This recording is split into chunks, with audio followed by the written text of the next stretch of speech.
some new arrivals that we got this week are really interesting. Did you see the Dodge Power Wagon? I sure did. Well, of course you did, because you wrote the description. I sure did, yeah. My goodness gracious. Battleship gray and black over black. This thing is full-on custom, and it's a Dodge Series it's a 1940 Dodge Series VC G502 Power Wagon pickup. God, what a name. What a name on that. Full-on custom build, rebuilt Cummins 4BT turbo diesel, T19 4-speed manual. It's got heat and air, power brakes and steering. This thing was a work truck back in the day like no other. I don't remember seeing them even as a kid. I don't ever remember seeing them. Right, they were gone by the time we were kids, yeah. Yeah, in the 60s, I don't think you ever saw these around, but boy, they're popular. You see them at Barrett-Jackson and Mecum, and they're ringing the bell on these prices on these things. Crazy. And none of them as high as this one. No, this one might be right up there in the stratosphere area. I know Garrett had to climb the tires to get up to the cab. You kind of got to do the Spidey Man thing to get up it. You got to bounce from one tire to the other tire, grab something, hope that you're not grabbing the wrong handle or the whip antenna. It's very farm-like, and there's no little ladders. No, there's no ladders. You'd have to carry a separate ladder with you somehow, I guess. But anyway, a really cool piece. And these were all like weapons carriers and carry-alls and ambulances back in the day, and they looked like they would go anywhere. That's true. It's like the Lamborghini LM002, which actually is going to be one at Radnor Hunt. Is that right? They've got one coming to the show. It'll be kind of cool. So if you get a chance, go check out the Radnor Hunt Conqueror. It's in September. Wow. A little ways away, but I mean, it'll be here before we know it. I think that's what Mission Barbecue uses as their remote No, that's vehicle. actually an M37. That's a military. That's a military truck. Oh, very good. Well, thank you for all that. Yeah, we've had those here as well. We have. We've had an M37. But it's similar. It's very similar. How about the 1926 Pontiac Series 6 two-door coach? Now, what's significant about 1926, you say? I wrote it, so I'm not going to say. You're being humble here. You're right. Okay. I don't know. Tell us. Why it would be the first year for Pontiac, 1926. Okay, that's Remember, we right. had the 1926 race car Speedster that was here that they ended up donating to the AACA That's Museum, right. and it's in their lobby now, or it's supposed to be in their lobby at some point in time. First year for Pontiac, 1926, and that one, the one we had, was the first race car ever built by Pontiac, or that was turned into a race car. Light Arizona gray and black over gray. First year, multiple AACA awards, and the Pontiac Pontiac Oakland Club International Award. This thing is near perfect, as we like to say. We don't want to say perfect because somebody will prove us wrong. We're certain. Always. And what an amazing car! I mean, to have lasted, now 98 years as the first year of anything, which is really pretty interesting. I wish Pontiacs were still around, as we all do, because we all loved Pontiacs. We were all Pontiac guys. That's true. Here. So if you get a chance to see these, you can see all these cars on our website, classicautomall.com. Other new arrival, 1936 Mercedes-Benz 230 Saloon, which is really an unusual car. Most of the 30s Mercedes-Benz you see are the big SSKs and 540Ks and 5 whatever. And this is a very unusual inline 6 is the power on it. It's got a real sinister look, doesn't it? Yes, it does have a kind of a I wonder where I got that from. Maybe from the write-up, I guess. Good job, Steve. Black over ox blood. And it's got a huge file of detailed notes and receipts and all that, which is so important, so critical.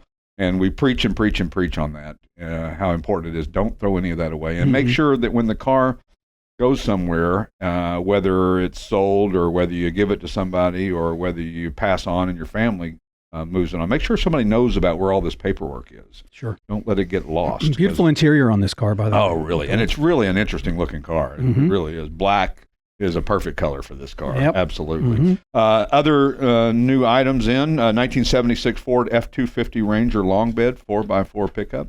This thing is really cool. Candy apple red and white over red and white. It's got a newer 390 cubic inch V8, so it's got plenty of power.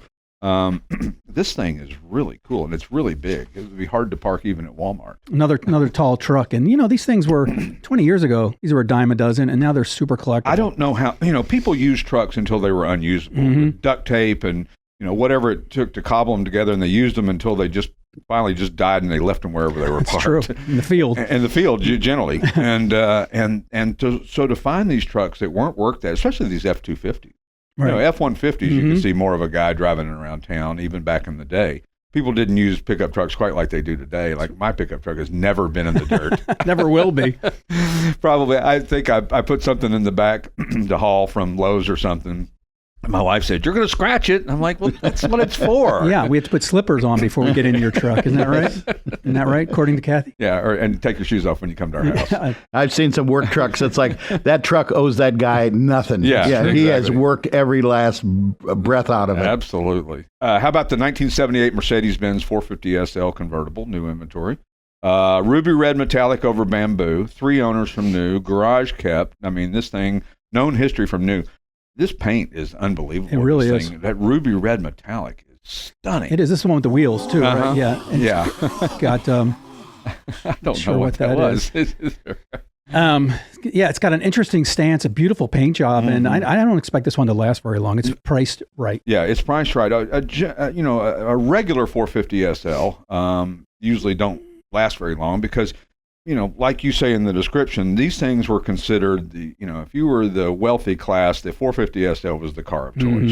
You had a 450 SL, a Rolex watch, and a Learjet. I mean, you lived in Los Angeles. If you saw one, that was an important person. Yeah, exactly. And they were. I mean, the 450 SL was the most iconic rich person, even more so than a Rolls Royce, really. It was, yeah. Something about that 450 SL just had that look about it. But beautiful car, and a lot of them are in less than stellar condition that we find from time to time. And you have to be careful with older German cars and British cars. Listen, if they're well sorted like this one, then you don't have much to worry about. But to go buy one at an auction and it's $4,000 or $5,000, that'll be the first check you write, and that'll probably be the smallest check you write. Just be careful. Don't tread into it because it seems cheap. I get calls from guys, and we've talked about this, where a guy will say, "Oh, I was at an auction, and then I bought this Jaguar for $5,000." I'm like, tell me a little bit about it. Well, it's true mileage unknown, and it's this, and it's that, and all these red flags. And I said, the ideal time to call me was prior to the purchase. Yeah, pre-purchase inspections are always good, especially with German and British cars. Sure. You want somebody who knows what they're looking for and what to look for. There are pitfalls within these cars and within cars of this generation and era that need to be addressed and need to be known about. Last but not least, the 2023 Dodge Challenger RT Scat Pack Widebody Plum Crazy Over Black. 143 actual miles. Is that right?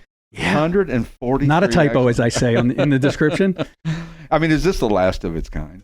It's pretty much. Well, I don't know. I think muscle cars or I should say, internal combustion engine muscle cars from Dodge are on a hiatus. Right. They'll make it a grand comeback at some point in 5 years or so, and then everybody will buy them.